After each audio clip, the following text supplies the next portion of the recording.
nga bwe kimanyikiddwa okuva edda n'edda nti Nansana y'emu ku bitundu ebikyasinzeemu obumenyi bw'amateeka mu disitulikiti y'e Wakiso omuli obubbi, ettemu erisukkiridde wamu n'okukwata kw'abakazi.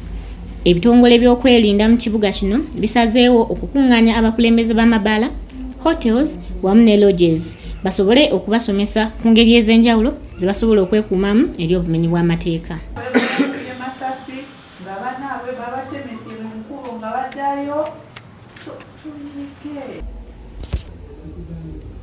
Bano nga bakulembeddwamu dipisi w'e Nansana Apple Tayebwa bagamba nti bali mu kaweefube ow'okulongoosa erinnya lya Nansana.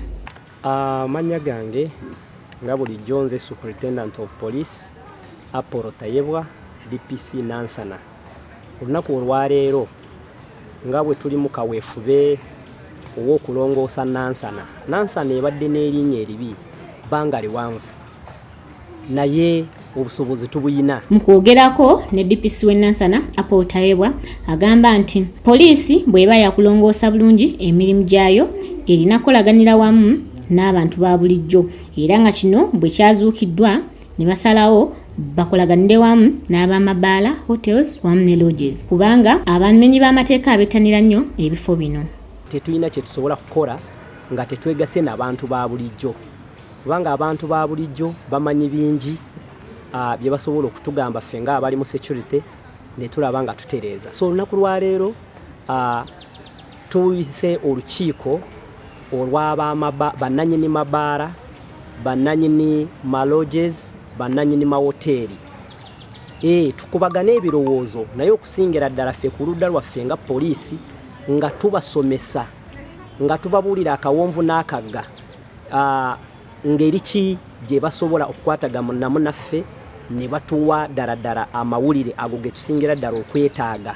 Ngeri ki gye basobola okukanulamu amaaso ne bakozesa obwongo bwabwe, ngeri ki gye basobola okukozesa sisitemu zaabwe ze balina mu bizinesi zaabwe ng'abo abalina zi kamera okulaba nga ebyo byonna bw'obigatta beegatta naffe okulwanyisa obumenyi bw'amateeka. Kubanga ekyokulabirako ogenda n'olaba abamenyi b'amateeka abasinga tebaagala kuba na physical addresses oba awantu we babeera awategeerekeka, babeera mu maloogi naddala obuloogi obwo obutono. Yes, waliyo n'abo abalina capacity ababeera mu ziroogi ennene. Ono ayongedde n'agamba nti olukiiko luno lugendeddwamu okusobola okwongera ku nkolagana yaabwe saako n'abamabaala kubanga abamenyi b'amateeka bangi bettanira nnyo ebifo bino era okusobola okubafufuggaza balina kuyitira mu bakulembeze ba bifo bino okusobola okulwanyisa obumenyi bw'amateeka monna. Abamenyi b'amateeka ng'akyapulaninga okugenda bafune ensolo zaabwe bamenye amateeka eyo bakuba abantu zipeeva bamenye amayumba bamenye kye bamenya kyonna babbe basooka kwekuumira mu bufo ng'amabaala buwoteeri eyo buloogi afuluma ssaawa 8 ava kubba akomawo ssaawa 11.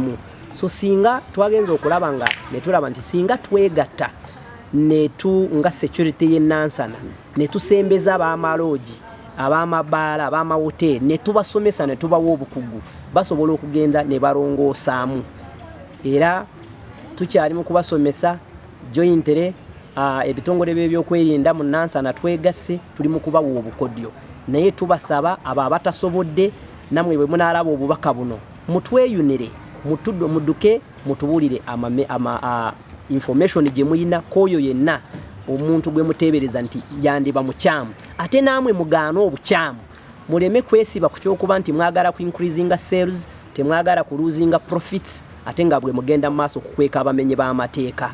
Ebiseera ebisinga ab'amawoteeri ab'amabaala ab'amalodges okukweka abantu be mumanyi nga ddala bano bafuna mu bumenyi bw'amateeka mwe mwongedde okufa kw'abantu ate tetugenda kukikkiriza. Wilfred akwanaganya poliisi n'omuntu wa bulijjo mu Nansana ategeezezza nti bakizudde nga okusobola okulwanyisa obumenyi bw'amateeka mu Nansana balina kukwataganira wamu n'omuntu wa bulijjo oba abakulembeze b'amabaala balwanyise ekizibu kino. Amanya afande Assistant Superintendent of Police Kyempasa Wilfred akwanaganya poliisi n'omuntu wa bulijjo mu Nansana. Olwaleero okulwanyisa obumenyi bw'amateeka okugezaako okulaba nga tukumalawo mu Nansana tugezezzaako okuorganizinga meeting y'aba mabaala mahotels n'amaloogi ng'ekikulu kyakyo twagala okubasomesa n'engeri gye tulabe. Omu ku bannannyini mahotels be twayogeddeko nabo abeenyigidde mu lukiiko luno yategeezezza nti musanyufu nnyo era yansiimye enkola ya poliisi gye yakozeemu okusobola okudda mu bantu ba bulijjo n'emanya ebizibu bye basanga wamu n'okusobola okubeekwata mu kulwanyisa obumenyi bw'amateeka. Nsubuga Daniel Musoke nga nze mbadde mu lukiiko luno nga nkiikiridde Green Card Country Gardens nga director, era ndi musanyufu olw'olukiiko luno olwaleero olubaddewo kubanga poliisi eraze obuvunaanyizibwa n'ejja eri abantu okwongera okubasomesa engeri y'okwekuumamu n'okulaba abantu bwe balina okweyisa mu bifo byaffe n'okutulaga obubi obuli mu bantu enneeyisa gye beeyisa mu biseera by'ennaku enkulu ng'obubbi, ebintu by'okukwata abakazi, ebintu by'okunyaga amasimu n'okwerinda okutwalira awamu.